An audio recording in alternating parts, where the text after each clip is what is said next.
Hey guys, স্বাগতম জনাইছোঁ মোৰ চেনেল ঋতিকাছ ডায়েৰীলৈ। আশা কৰোঁ সকলোৱে ভালে আছে আৰু মোৰ ভিডিঅ'বোৰ চাই যদি ভাল লাগে তেনেহ'লে মোৰ চেনেলটো লাইক কৰি দিব আৰু লগতে ছাবস্ক্ৰাইব কৰি অল কৰি দিব। আজি মই বনাবলৈ ওলাইছোঁ মালপোৱা। ব'লক ঘৰতে কম সময়ত কেনেকৈ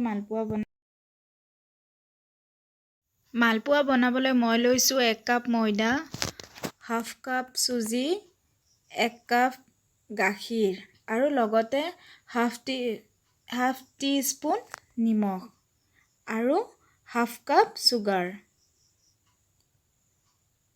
এতিয়া এইখিনি ভালদৰে এনেদৰে চালি ল'ব লাগিব। চালি ল'লে সদায় বস্তুবোৰ ধুনীয়া হয়।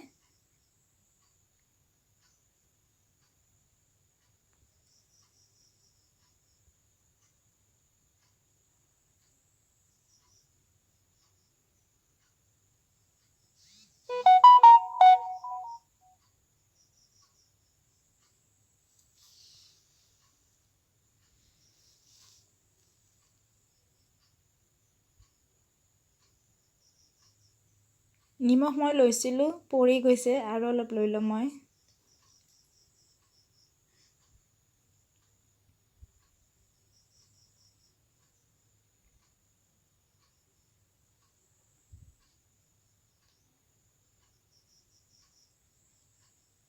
এতিয়া মই এইডালেৰে ভালকৈ মিক্স কৰি ল'ম বস্তুখিনি।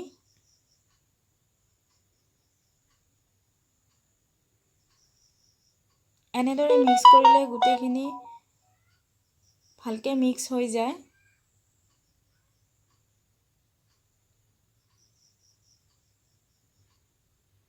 এতিয়া মই অলপ অলপকৈ গাখীৰ দি যাম। আপোনালোকে গাখীৰৰ সলনি পানীও ল'ব পাৰে, কিন্তু মই গাখীৰ ব্যৱহাৰ কৰিছোঁ। গাখীৰেদি মালপোৱা বনালে বেছি টেষ্টি হয় খাবলৈ। আপোনালোকে ঘৰত ট্ৰাই কৰি চাবচোন এবাৰ। মই ইয়াতে না বেকিং ছ'ডা দিছোঁ না বেকিং পাউডাৰ দিছোঁ। এনেকৈ ধুনীয়াকৈ হ'ব।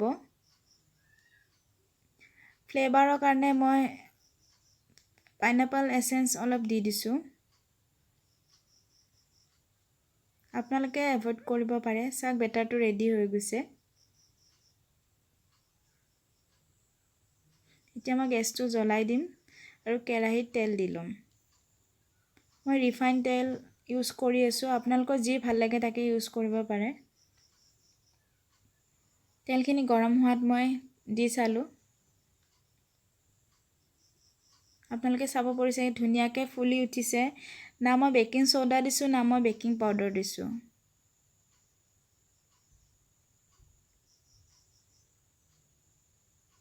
এনেদৰে এটা এটাকৈ দি ভাজি গৈ থাকিব আৰু লাল চাহৰ লগত খাবলৈ খুব ধুনীয়া হয়। তো আপোনালোকে লাল চাহৰ লগত এনজয় কৰিব পাৰে। আৰু মোৰ ভিডিঅ'টো চাই ভাল লাগিলে লাইক কৰি দিব।